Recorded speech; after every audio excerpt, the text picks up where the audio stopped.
Alô, alô, e tá começando mais uma Terapia da Noia, a sua rádio consultório de bolso com ideias para reorganizar a mente, dar aquela faxinada no juízo, para você aprender a se amar um pouquinho mais e se tratar melhor.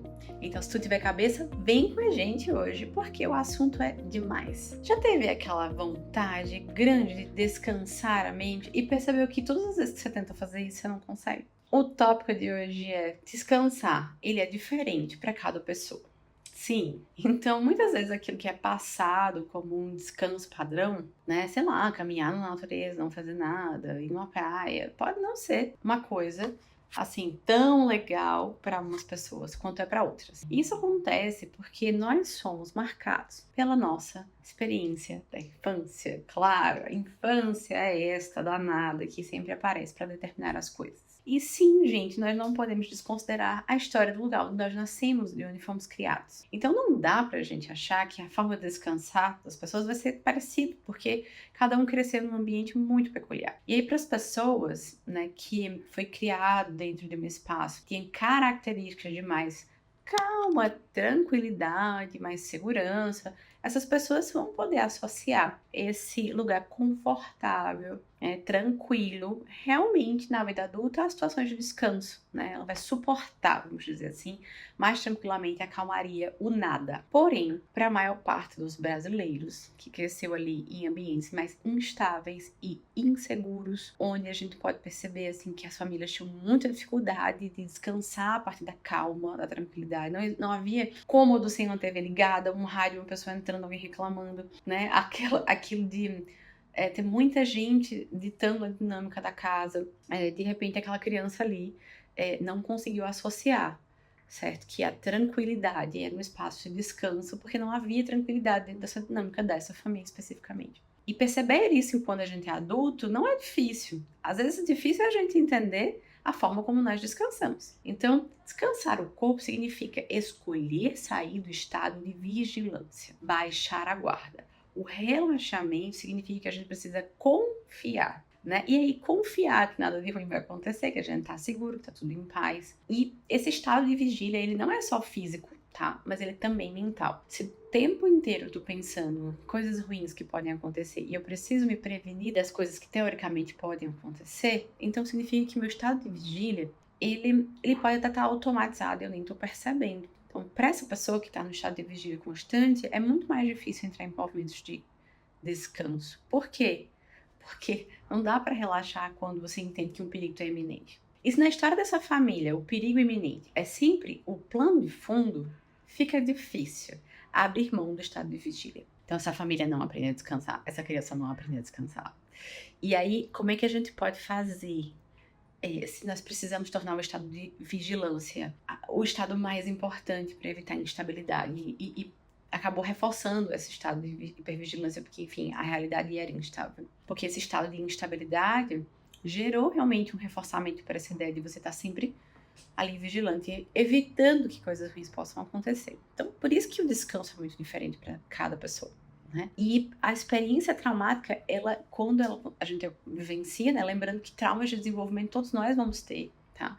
Situações difíceis, situações traumáticas todos nós vamos viver no nosso desenvolvimento. Não tem como os pais, mesmo que eles sejam muito bem intencionados, evitar que nós passemos por situações que sejam traumáticas, que nosso cérebro entenda como traumático. E é comum a gente buscar estratégias para que nós não sejamos reféns do nosso trauma, muitas vezes considerando uma coisa que é para todo mundo, né? Então, buscando dicas genéricas para isso. E não dá, gente. Buscar dicas genéricas para padrões que se estabeleceu pode te ajudar a encontrar um caminho, mas talvez não te ajude a encontrar a solução. E a solução sempre começa com uma autoanálise. Quem era a minha família? Como é que os meus pais descansavam? A minha família, os meus cuidadores, né? Para quem foi criado com vó, com tio. Como é que a minha família descansava?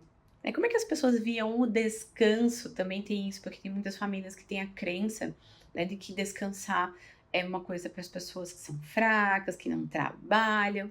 Temos que notar quais são as nossas crenças familiares a respeito do nosso descanso, né? Se é feio, se aquilo é associado como algo feio a estar se fazendo, né? Se eu fico incomodada quando alguém sabe que de repente numa quarta-feira de manhã eu fui à praia ao invés de trabalhar, Se meu trabalho me permite essa flexibilidade, por que não? Por que me esconder de repente? Né? O que eu penso sobre mim quando eu tô ali numa quarta-feira na praia, né?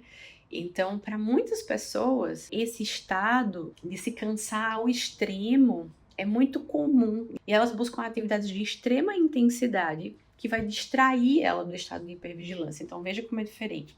Uma pessoa que cresce num ambiente mais calmo, que tem modelos de referência, pessoas que descansam, fazem nada, ficam em ambientes mais tranquilos, se permitem esse movimento de dar aquele slowdown, elas podem sim notar os estados de vigilância e de hipervigilância e fazer as escolhas de se isolar, fazer um dia todo em casa sem fazer nada. Mas o contrário disso, que seriam as pessoas que têm mais dificuldade, né, de entrar nesse movimento de não fazer nada, e dar um slowdown, dar uma baixada, né, naquela agitação, é muito comum essas pessoas procurarem atividades bastante intensas. Essa intensidade vai causar um estado, né, diferente, mas muito semelhante ao da vigilância. Porque existe uma agitação mental mesmo. E às vezes uma agitação motora. E aí a gente fica distraído da hipervigilância. Então, é como se essa pessoa se sentisse descansada em momentos de maior cansaço. Eu tenho certeza que você conhece alguém assim. E talvez você seja essa pessoa. Então, esses movimentos de se cansar mais para descansar, eles podem ser bastante prejudiciais quando a gente precisa aprender a não fazer nada. Às vezes a vida impede a gente de andar, quebrar uma perna. Às vezes a vida impede a gente de trabalhar, adoecer. E quando nós percebemos de onde nós viemos, quem são nossos modelos, por que a gente faz o que a gente faz, nós temos a possibilidade de aprofundar essa compreensão, essa tomada de decisão e desautomatizar esses processos internos que a gente colocou lá dentro da gente, que seria o melhor para nós. Porque serviu para a gente sobreviver lá atrás, quando nós éramos crianças, que tínhamos que passar por isso, que nós não tínhamos escolha, que nós não podíamos fazer, né? Essa movimentação na vida para mudar de postura, mudar de comportamento. Mas com certeza, se você nota isso, se você tem dificuldade de descansar, porque você associa isso a uma coisa ruim, né? Porque você não consegue sair da hipervigilância, esse é um excelente momento para fazer essa análise de como você tem descansado ultimamente. E lembrar e saber que se você é essa pessoa que está se cansando um monte para se distrair da sua hipervigilância, é muito possível que ao treinar o teu cérebro para respeitar esse processo de aprender uma nova forma de descansar, fazendo nada, ter menos responsabilidades, ter menos contato, né, com aquilo que te estressa, ficar ali naquele momento do nada. Isso não vai ser confortável inicialmente. Processos de mudança, gente, eles são desconfortáveis. Fazer algo diferente do que a gente sempre fez é desconfortável. Imaginar que é muito fácil seria utópico. Porque se fosse tão fácil assim, se fosse natural, a gente estaria fazendo já. Mas a gente não tá, porque nós somos produto dessa infância, desses modelos. Então, quando nós estamos percebendo esses padrões, o primeiro passo é sempre a tomada da consciência. É esses parâmetros de avaliação, para que nós possamos, então, escolher fazer outras coisas e decidir como nós iremos descansar daqui para frente. Decidir acalmar esses estados de vigilância, nos colocar em circunstâncias de segurança, para que a gente possa, sim, baixar a guarda e ser aquela pessoa que olha e diz: eu não fiz nada, mas não se sente mal por isso. É isso que eu desejo para vocês. Um beijo, até semana que vem.